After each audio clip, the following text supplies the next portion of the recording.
Welcome back to Blender Bytes, where we showcase fundamental Blender concepts in bite-sized pieces. To randomly color your instances, we'll first need some instances. Start with any object that you want to create a new geometry node set up on, and distribute points onto the faces, and then instance cubes onto those points.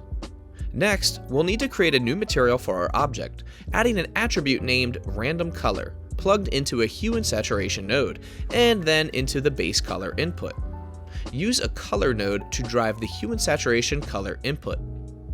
Back in geometry nodes, realize the instances and set the material to the one we just created, and add the stored named attribute. This attribute will be set to color and have the same name as before.